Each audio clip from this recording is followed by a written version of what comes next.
अरे बेटा टुनटुनी, जल्दी से तैयार हो जाओ। तुम्हें देखने के लिए बड़े घोंसले से कुछ कौवे और कुछ चिड़े देखने आ रहे हैं। अगर उन लोगों ने तुम्हें पसंद कर लिया तो तुम्हें और गरीबी नहीं झेलनी पड़ेगी। तुम राज करोगी, राज। अरे माँ, आप इतना डर क्यों रही हो? आ जाने दो ना उनको। वैसे भी मैं तो मेकअप करने में इतनी माहिर हूँ, आप तो जानती ही हो। मैं अभी मेकअप करके सुंदर सी बन के आती हूँ। तभी रिश्ते वाले टुनटुनी को देखने आ जाते हैं। बहन जी, हमारा बेटा कालू बहुत बड़े खेत का मालिक है। हमें आपसे कोई दहेज नहीं चाहिए, हमें तो बस एक सुंदर सी चिड़िया चाहिए।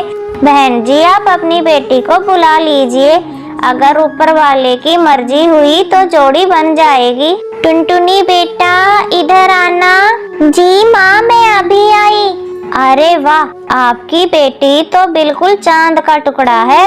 हमें आपकी बेटी बहुत पसंद है। अब तो आप शादी की तैयारी कीजिए बहन जी। कुछ दिन के बाद कालू कौवे की शादी टुनटुनी चिड़िया से हो जाती है। कालू कौवा टुनटुनी को बहुत प्यार से रखता था।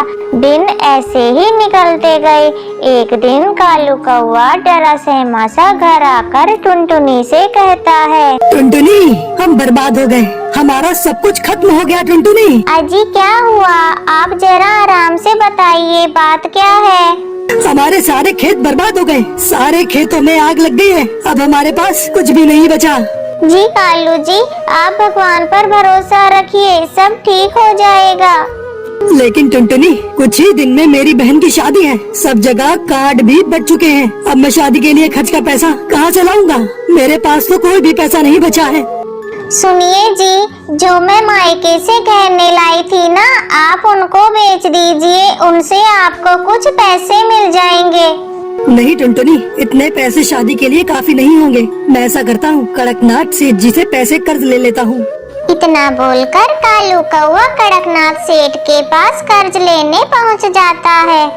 ये लो पूरे 1,00,000 रुपए। और हाँ, ये पैसे मुझे 1 महीने में वापस मिल जाने चाहिए। अगर मेरा पैसा समय से वापस न मिला तो अंजाम बहुत बुरा होगा कालू। फिर इतना सुनकर कालू कौवा पैसे घर ले आता है और उन पैसों से अपनी बहन की शादी कर देता है। ऐसे ही कुछ दिन बीत जाते हैं। अब सेठ जी के आदमी कभी भी अपने पैसे वापस लेने आते ही होंगे, लेकिन मैं पैसे का इंतजाम नहीं कर पाया। पता नहीं अब क्या होगा। तभी कड़कनाथ सेठ वहाँ पर आ जाता है। ओए कालू, तुझे कहा था ना 1 महीने बाद पैसे वापस लौटा देना, लेकिन तू नहीं आया, इसलिए मुझे आना पड़ गया। ला, अब ब्याज के साथ पूरा पैसा वापस निकाल, और अब ब्याज भी 2 गुना लगेगा।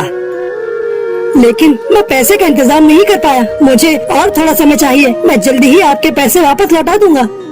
तूने ऐसे ही हमें बेवकूफ माना हुआ है क्या? तू ऐसे पैसे नहीं लौटाएगा। चल, तू अब मेरे साथ चल। कड़कनाथ सेठ कालू कौवे को पिंजरे में बंद कर देता है। हे भगवान, अब मैं क्या करूं? कालू जी को साहूकार के पास से कैसे छुड़ा कर लाऊं? मैं ऐसा करती हूँ, जो मैं मायके से गहने लाई थी वो मैं सेठ को दे देती हूँ। फिर कड़कनाथ सेठ मेरे पति को छोड़ देगा। इतना बोलकर टुनटुनी अपने सारे गहने लेकर सेठ के पास जाती है। सेठ जी, मेरे पति को छोड़ दो, मैं ये गहने लेकर आई हूँ, ये आप रख लो और मेरे पति को छोड़ दो। बाकी के पैसे मैं लौटा दूंगी। कौन से गहने दिए हैं तुमने मुझे? तुम्हारे पास क्या सबूत है कि तुमने मुझे गहने दिए हैं? जाओ जाओ यहाँ से। 1 हफ्ते के अंदर अगर पैसे नहीं लेकर आई तो अपने पति की लाश ले जाना।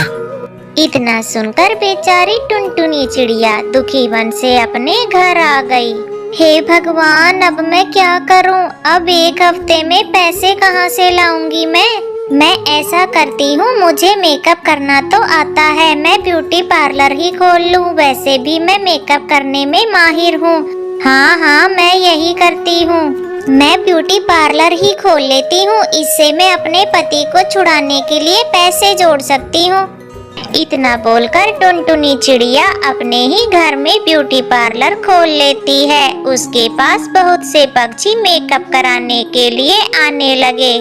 एक दिन एक बदसूरत पिंकी चिड़िया मेकअप कराने के लिए टुनटुनी के पास आती है। बहन, क्या तुम मेरा मेकअप कर दोगी? सब मुझे बदसूरत कहते हैं, क्या मैं भी सुंदर लग सकती हूँ? हाँ हाँ, क्यों नहीं। अब देखना, मैं थोड़ी ही देर में तुम्हें कितनी सुंदर बना दूंगी। तभी टुनटुनी उस चिड़िया का मेकअप करके उसे बहुत सुंदर बना देती है। अरे वाह, मैं कितनी सुंदर हो गई। अब कोई मुझे बदसूरत नहीं कहेगा। अब मैं सबसे सुंदर हो गई।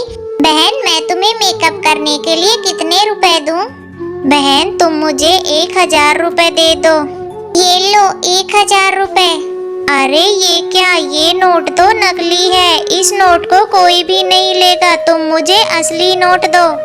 मैं इस नोट को नहीं ले सकती। नहीं नहीं, यह नोट असली है। मैं तुम्हें और पैसे नहीं दे सकती। अच्छा चलो, फिर मैं पुलिस बुला लेती हूँ। अगर यह नोट नकली निकला तो तुम जेल की हवा खाओगी।